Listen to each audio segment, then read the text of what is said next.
नमस्कार, मैं दीपक शर्मा और मेरे इस यूट्यूब मंच पर आपका स्वागत है।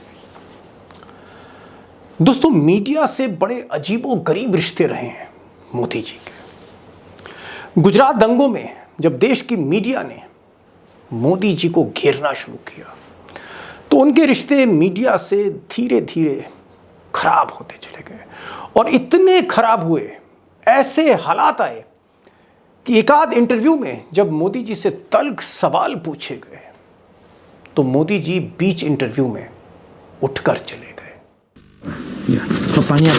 दोस्ती बनी रहे, अपनी दोस्ती बनी रहे। अब आपने जो ये पुराना इंटरव्यू देखा, बड़ा चर्चित इंटरव्यू है। अंग्रेजी के मशहूर एंकर करण थापर ने इस इंटरव्यू में मोदी जी से गोधरा और उसके बाद जो दंगे हुए गुजरात में, उसमें कुछ मुश्किल सवाल उस पर पूछ लिए थे और मोदी जी थोड़ा सा झुंझला गए, पानी पिया और उसके बाद माइक्रोफोन हटाया और बीच इंटरव्यू में उठकर चले गए। अब लोग ऐसा कहते हैं कि इस इंटरव्यू के बाद एक ऐसा दौर आया जब मोदी जी ने इंटरव्यू देना ही बंद कर दिया और मीडिया से जो उनके रिश्ते थे दूर होते चले गए। लेकिन धीरे धीरे जब दिल्ली पर निगाह पड़ी मोदी की और गुजरात से वो दिल्ली आकर अपनी सत्ता को स्थापित करना चाहते थे, तब उन्हें मीडिया की ताकत का ऐसा लगता है कि एहसास हुआ।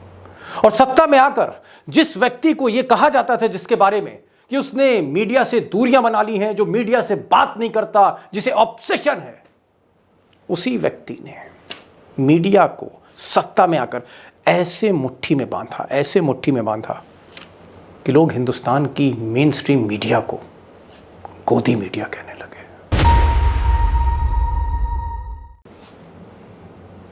और 2014 के बाद देश ने देखा, दुनिया ने देखा, आपने देखा कि इस देश के मेन स्ट्रीम मीडिया के चैनल और अखबार, बड़े बड़े एंकर, संपादक एक एक करके मोदी के आगे, सत्ता के आगे नतमस्तक होते चले गए। लेकिन एक किला, मीडिया का एक किला रह गया था और उस पर मोदी जी की नजर थी बरसों से। और कल उस आखिरी किले को भी मोदी के सबसे करीबी आदमी, इस देश के सबसे रईस, सबसे रसूखदार आदमी गौतम अडानी ने उस आखिरी किले को भी ढा दिया। अब दोस्तों, सवाल ये उठता है कि गौतम अडानी एनडीटीवी को अपने हाथ में क्यों लेना चाहते हैं और क्या आगे चलकर एनडीटीवी के बाद उनका इरादा है कि times of India, times now, देश का सबसे बड़ा मीडिया समूह टाइम्स ऑफ इंडिया को भी लिया जाए और क्या फिर आज तक का भी सौदा हो सकता है? अब ये सवाल लोगों के जहन में उठने लगे हैं क्योंकि मैदान में, मीडिया के मैदान में अब दो ही महारथी हैं, गौतम अडानी, मुकेश अंबानी। और ये वही लोग हैं जिनके बारे में राहुल गांधी ने कहा था, हम दो हमारे दो। तो क्या इस देश की समूची मीडिया और इस मीडिया का एजेंडा सिर्फ इन 4 लोगों तक सीमित रह जाएगा?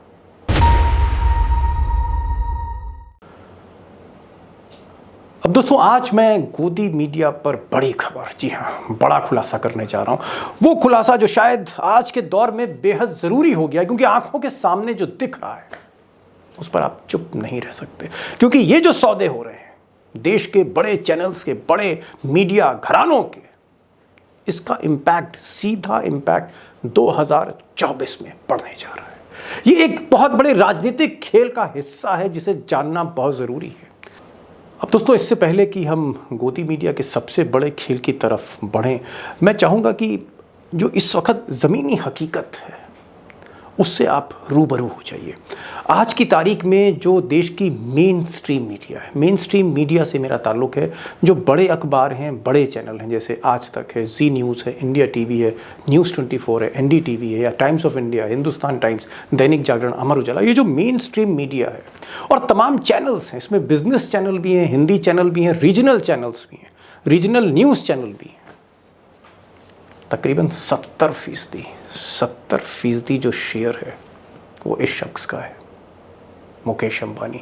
और इसीलिए मैंने इन पर एक वीडियो बनाया था सुपर संपादक करके, कि देश के जो सुपर संपादक हैं वो मुकेश अंबानी ये तय करते हैं कि देश में क्या दिखाया जाए, देश को क्या दिखाया जाए अपने आका के इशारे पर।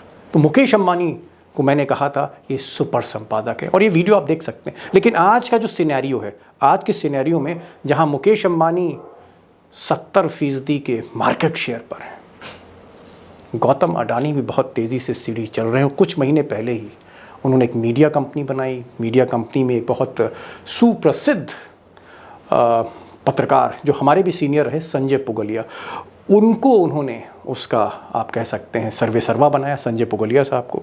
और फिर डील शुरू हुई, और पहली डील जो स्ट्राइक हुई है एनडीटीवी की हुई है। और अभी यहाँ पर गेम रुक नहीं रहा है, बल्कि this is the beginning of the game. यहाँ से गेम गौतम अडानी शुरू करने जा रहे हैं, और आने वाले 1-1.5 साल में, यानी 2024 से पहले, गौतम अडानी का जो फोकस है वो ये है कि वो मुकेश अंबानी के बराबर नहीं, लेकिन हाँ 25 से 30% या कम से कम 25% main stream media Gautam Adani के हाथ में होगी। इरादा ये है। अब दोस्तों सुना ये जा रहा है कि गौतम अडानी जो हैं वो सबसे पहले जी की तरफ बढ़ना चाहते थे। उनकी निगाह जी न्यूज़ पर थी, क्योंकि जी न्यूज़ एक बड़ा चैनल है, पुराना चैनल है, और इसका जो फुटप्रिंट है पैन इंडियन है, इसका जो रीच है, इसकी जो यूनिवर्स है, कम नहीं है, मामूली नहीं है। लेकिन क्योंकि सुभाष चंद्रा जो जी के फाउंडर हैं वो आरएसएस के साथ जुड़े हैं, बीजेपी के साथ जुड़े हैं, मोदी जी के करीबी रहे हैं, तो ये डील हो नहीं पाई।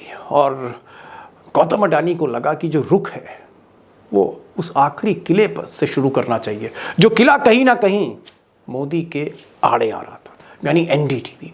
और इसीलिए उन्होंने निगाह करी एनडीटीवी पर। अब एनडीटीवी पर मैं कुछ चीज़ें आपके सामने रखना चाहता हूँ। डील टेक्निकल है, लेकिन आप जानते हैं कि मैं जब भी कोई बिजनेस स्टोरी समझाता हूँ, कोशिश करता हूँ कि हर मेरे दोस्त को वो समझ आए बहुत आसानी के साथ। चंद मिनट लूँगा, आसानी से समझ लीजिए। ये डील समझ ली तो गोदी मीडिया का खेल भी समझ आ गया कि हर चीज़ के पीछे 2 ही लोग हैं, अडानी और अंबानी। और हर चीज़ के आगे 2 ही लोग हैं, अमित भाई और नरेंद्र भाई।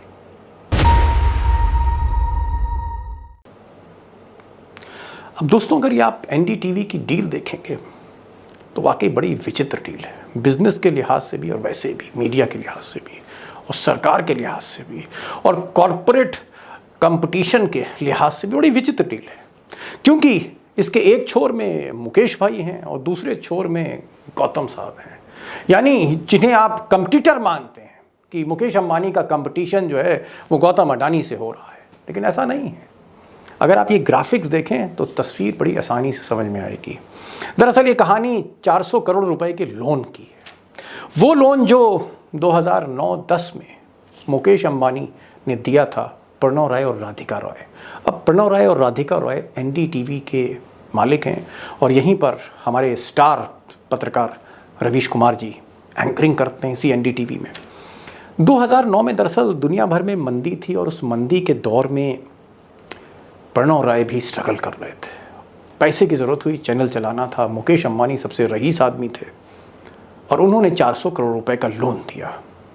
और आज इसी लोन को कहीं ना कहीं चुकता के गौतम अडानी ने 12 साल बाद इसी चैनल पे हाथ मार दिया। अब मैं विस्तार से बताने जा रहा हूँ कि आखिर ये लोन का प्रोसेस क्या था, कैसे जो है शेयर होल्डिंग मिल गई गौतम अडानी को 29% की, और अब वो आगे भी गेम खेलने जा रहे हैं और एनडीटीवी चंद दिनों में उनके हाथ में होगा, ऐसा लोग सोच रहे हैं। इसको भी मैं बहुत आसानी से समझाने जा रहा हूँ। चंद कंपनियां होंगी, उस पर आपको गौर करना होगा, और बाकी काम ग्राफिक्स कर देगा और मैं आपके लिए कर दूंगा।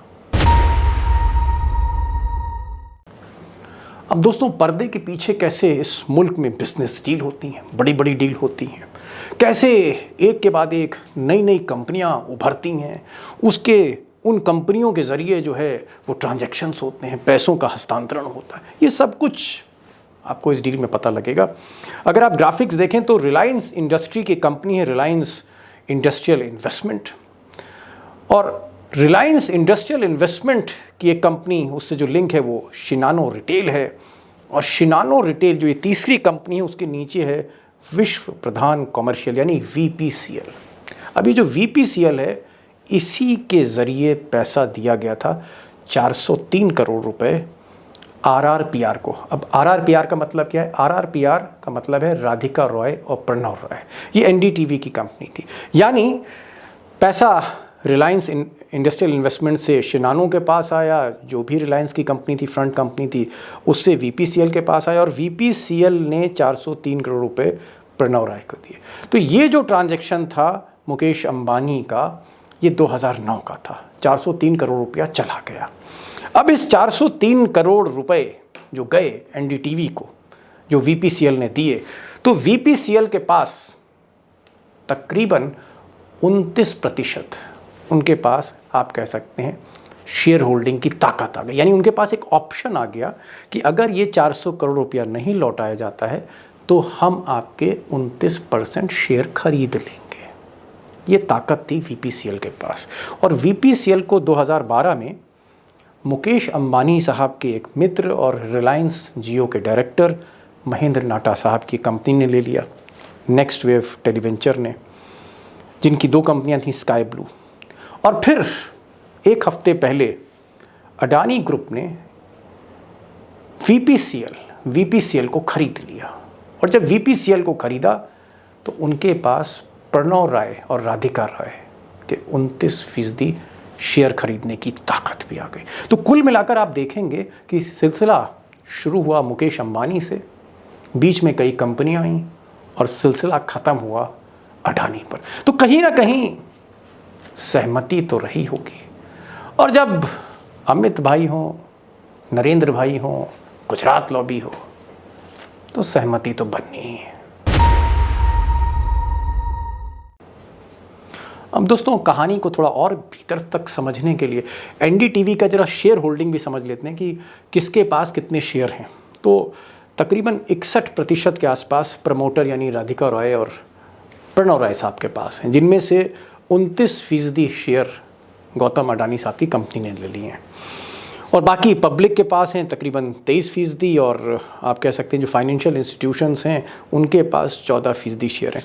यानी इस वक्त अडानी साहब के पास मान लीजिए 29% शेयर है, और अगर उनको ये कंपनी अपने हाथ में लेनी है, NDTV को हाथ में लेना है, तो उनके पास 51% स्टेक होना चाहिए, 51% मेजॉरिटी होनी चाहिए।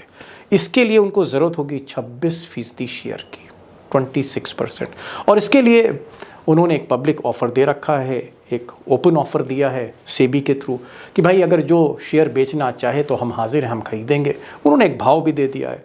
अब क्योंकि इतने रसूखदार, पैसे वाले, किसी चीज़ की कमी नहीं और सरकार भी साथ है, तो ये 26% शेयर मुमकिन तौर पर गौतम अडानी को मिल जाएंगे और उनकी मेजॉरिटी हो जाएगी, यानी 55%। अगर आप 29 में 26 जोड़ दीजिए तो द टोटल कम्स टू 55। तो 55% जब शेयर आ जाएंगे, आधे से ज़्यादा, तो मालिकाना हक गौतम अडानी का होगा।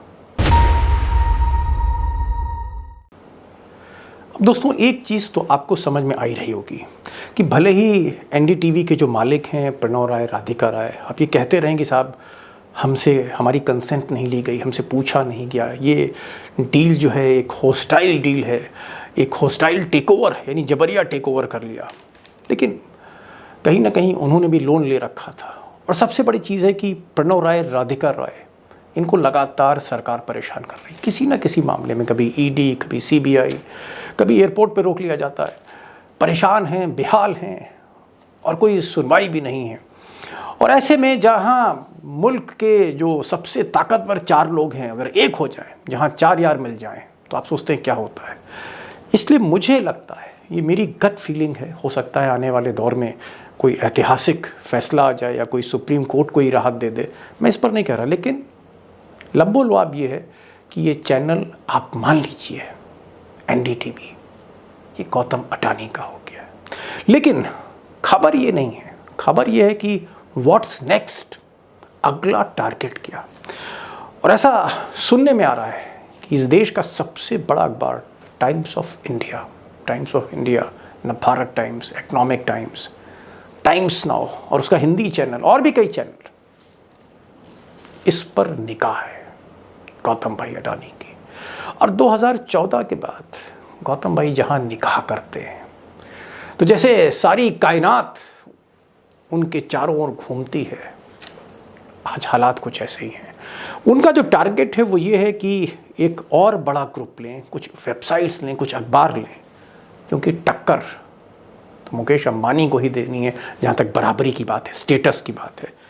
अब इसका फॉलो आउट ये होगा कि आने वाले वक्त में, और हो सकता है 2024 से पहले, इस मुल्क में मीडिया का कोई इंडिपेंडेंट प्रोप्राइटर नहीं होगा। कहते थे ना कि रामनाथ गोयनका, वो रामनाथ गोयनका जो इंदिरा गांधी से इमरजेंसी में लड़ गए थे, उस तरह के संपादक, अखबारों के मालिक, चैनल के मालिक इस गांधी के देश में नहीं रहेंगे। और इसके लिए आप अब तैयार हो जाइए, क्योंकि कहीं ना कहीं मुझे ऐसा लगता है कि इसका विकल्प क्या है। और विकल्प शायद हमको चैनल 4 का मॉडल लेना पड़ेगा। चैनल 4 जो ब्रिटेन का एक चैनल है, ब्रिटिश चैनल है, या BBC का मॉडल लेना पड़ेगा, जहां जनता के पैसे से मीडिया चलती है, जहां पर सरकार का हस्तक्षेप नहीं होता है, जहां पर मीडिया वाकई इंडिपेंडेंट है, सवाल पूछती है प्रधानमंत्री से, सांसदों से, मंत्रियों से, यहां तक कि क्वीन से भी। इस तरह की व्यवस्था वो आप ही के बस में है। आपको ही सोचना होगा कि किस तरह से एक पब्लिक चैनल आए, क्योंकि अंत तो हो गया है। मैंने कहा आपसे कि आखिरी किला ढह चुका है, अब कुछ बचा नहीं। सारी की सारी मीडिया गोद में है। 1-2 और चैनल हैं, 1-2 और अखबार हैं, वो भी चले जाएंगे।